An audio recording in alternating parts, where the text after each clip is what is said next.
When was the last time you actually felt your birthday? Not just acknowledged it, not just replied thanks to a few text messages, but truly felt it, the way you used to as a child. That electricity in your chest, the way your heart would thump with pure excitement at the thought of balloons and cake and everyone's eyes turning toward you for one small sacred day. Now, you wake up, maybe get a few notifications, maybe your mom calls, then you move on with your day like nothing happened. And when people ask if you did anything special, you say the same thing you always say. Nah, it's just another day. But that's a lie. And deep down, you know it. If your birthday feels like just another day now, don't leave. I want you to listen. Here's what nobody tells you about growing up. You don't stop caring about your birthday. You stop letting people see that you care. There's a difference. People who treat their birthday like a normal day aren't cold or emotionless or detached. Often, they're the most reflective ones. The ones who have learned to hide their expectations because disappointment taught them to. Psychologically, birthdays are emotional mirrors. They reflect how you feel about being alive, how you relate to attention, how comfortable you are being seen. When someone says, "I don't care about my birthday," what they're often saying is, "I don't need validation anymore." But sometimes what they actually mean is, "I stopped expecting it." And there's a profound difference between maturity and emotional withdrawal. Birthdays have a strange way of revealing which one you've actually leaned into. In The Power of Now, Eckhart Tolle describes how the mind uses self-protection mechanisms to avoid disappointment. We tell ourselves we don't care about things we secretly care deeply about. We convince ourselves we don't need things we're terrified of losing. This is what psychologists call emotional self-regulation, but there's a darker side to it. Over time, this protection hardens. The heart that once shielded itself becomes too careful. You start walking through your own life like a guest at someone else's party. Polite, observant, but distant. Think about how many people smile and say, "Oh, I don't really do birthdays." But later, they quietly replay the day in their mind, noticing who didn't message, who forgot, who said nothing. We all do it. Even the ones who claim they don't care. Because caring is human. And even pretending not to care is a form of caring, just inverted and hidden under a shell of composure. Psychologists call this avoidant validation behavior. It's when you convince yourself you don't need recognition because part of you fears not getting it. And it often develops in people who learned early that emotional needs were inconvenient, that it was easier to need nothing than to be disappointed again. Here's what most people don't realize. When you meet someone who treats their birthday like any other day, don't assume they're emotionally detached. Sometimes they've just made peace with disappointment. They've traded excitement for control. But control has a cost. Because underneath the calm surface of "it's just another day" lies a deeper emotional truth. We all want to be seen. Not praised, not celebrated in grand gestures, but seen genuinely. There's something deeply symbolic about birthdays. They mark existence itself. The one day a year that belongs entirely to you. Not for what you've achieved, not for who you're with, but simply because you exist. And for many people, that reminder brings mixed emotions. Some feel gratitude, others feel loneliness. Some feel both at once, like a strange cocktail of nostalgia and indifference. That's the silent psychological trigger most people overlook. Birthdays remind us of time. They remind us how far we've come and how far we haven't. In man's search for meaning, Viktor Frankl wrote about how marking time is tied to our sense of purpose. When a year passes and you feel like you haven't progressed, haven't changed, haven't become who you wanted to be, that feeling is devastating. It's a quiet confrontation with yourself. So many people prefer to blur their birthday into the rest of the week, not out of denial, but self-preservation.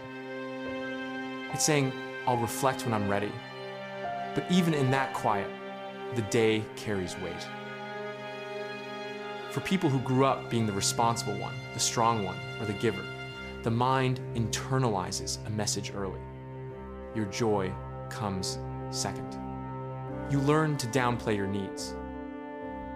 You become the one who remembers everyone else's day but forgets your own. And over time, your birthday starts to feel irrelevant. You're not even sure what you'd do if someone planned something big. It feels awkward, unnecessary, wrong. But that discomfort with being celebrated isn't humility. It's emotional fatigue. Here's the paradox that nobody talks about. The more emotionally self-reliant you become, the harder it feels to receive love without suspicion. So birthdays become neutral zones. Places where vulnerability would normally surface, but gets replaced by practicality. It's fine, you say. Let's just get through the day. But behind that quiet tone, your mind is processing dozens of emotions. Nostalgia for childhood excitement. Subtle sadness at lost connections. Gratitude for survival. And a soft longing for simplicity. For the kind of joy that used to come effortlessly. That's what makes this psychology so universal. Even if you think you've outgrown birthdays, part of you still remembers what it felt like to be celebrated without hesitation. There's also a layer of existential reflection that psychologists have observed in adults around their birthdays. Something called temporal self-awareness. It's the moment you look back at the person you were a year ago and quietly measure the gap between who you wanted to be and who you are now. And sometimes that gap is uncomfortable. That's why for many people, birthdays feel like mirrors, not parties. They highlight the silent distance between expectation and reality. Rather than face that reflection, people prefer to downplay the day altogether. But it's not apathy. It's introspection. In The Courage to Be, philosopher Tillich describes how confronting time forces us to confront meaning. Every birthday is a quiet existential question. Am I living honestly? Am I still becoming someone I recognize? Do I like the story I'm telling with my life? When you treat your birthday like a normal day, it doesn't mean you're avoiding those questions. It might actually mean you're facing them quietly, privately, without an audience. Because not every kind of growth needs to be broadcast. Some growth is invisible. But here's where it gets painful. The deep truth that nobody wants to admit. While some people truly feel content spending their birthday like a normal day, others quietly wish they didn't have to. They wish someone else would take the initiative. They wish they didn't have to pretend that it doesn't matter. And that tension between wanting to be seen and wanting to seem unbothered is one of the most human contradictions there is. We all have it. The longing to be noticed without asking. The desire to be celebrated without requesting space for it. It's that universal ache between independence and intimacy. The quiet wish that someone would see through the armor. Psychologically, this is tied to something called earned secure attachment. When people have gone through emotional disappointments, maybe growing up in environments where affection was inconsistent or conditional, they learn to depend on themselves. But even self-sufficient people carry a quiet hope that someone will see through the armor. So a birthday becomes a subtle test. Not one you announce, but one your mind quietly observes. Who remembered? Who reached out without a reminder? Who still sees you when you're not visible? And even if you tell yourself it doesn't matter, a small part of you still checks. That's not weakness. That's humanity. Have you ever felt that hidden ache on your birthday?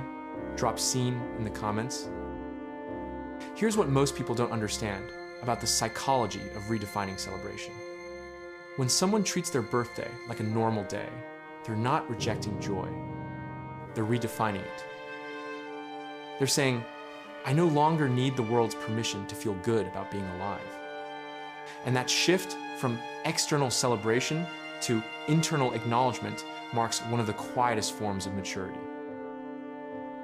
Because somewhere along the road, we all start to learn that the things which once made us feel special gifts, parties, posts, begin to lose their glow. What starts to matter more is alignment. Did I live this year in a way that feels true? Did I grow? Did I show up when it mattered?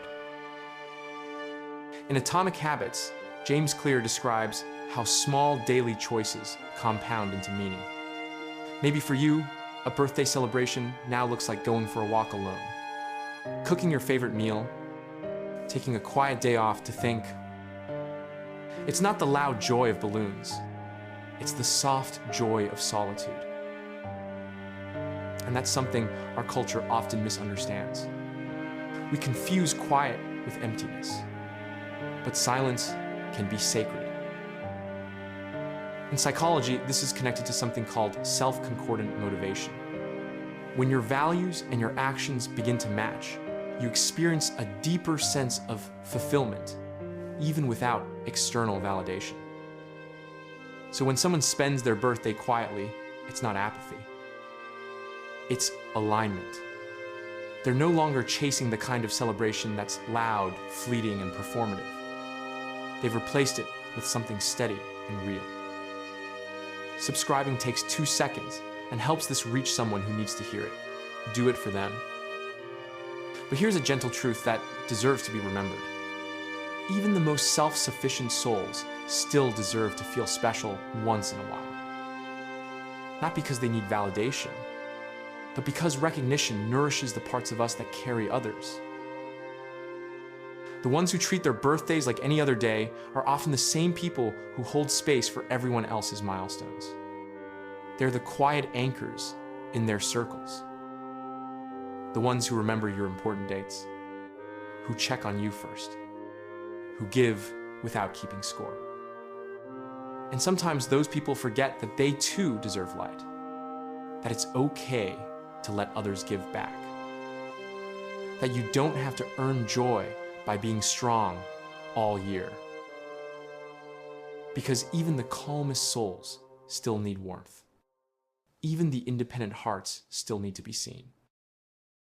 Not for what they do, but for who they are. There's nothing wrong with wanting that.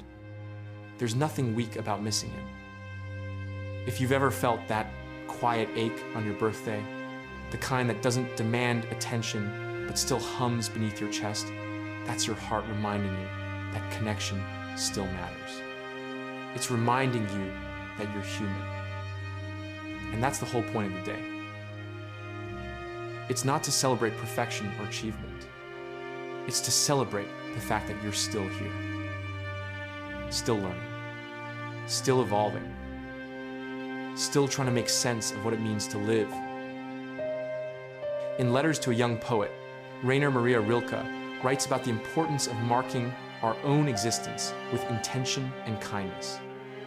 He argues that we grow not through grand gestures, but through the quiet recognition that we matter. And maybe that's the real psychology of it all. That deep down, none of us truly want to be invisible. We just want to be loved in the language we understand.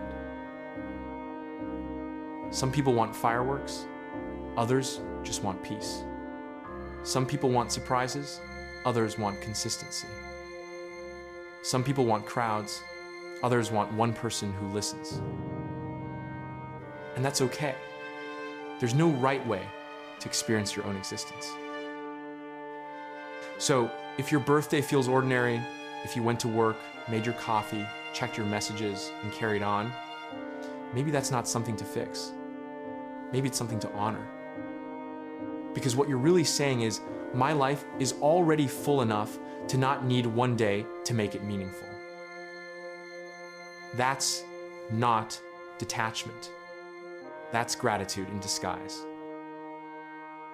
But at the same time, let yourself be soft. If you miss the excitement you once had, it's okay to feel that too. Missing your younger self doesn't mean you've regressed.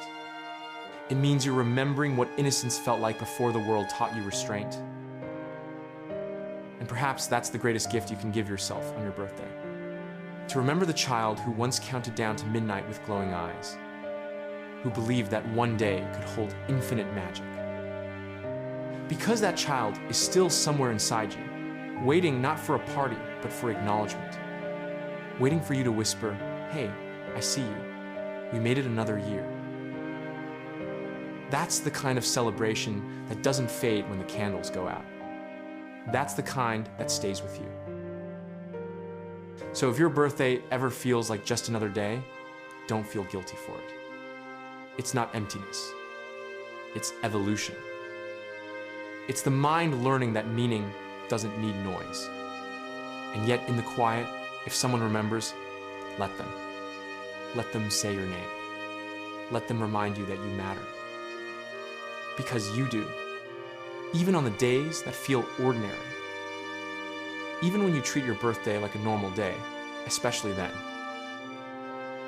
Maybe that's the most beautiful thing about growing up. Learning that celebration doesn't always need confetti. Sometimes it just needs awareness.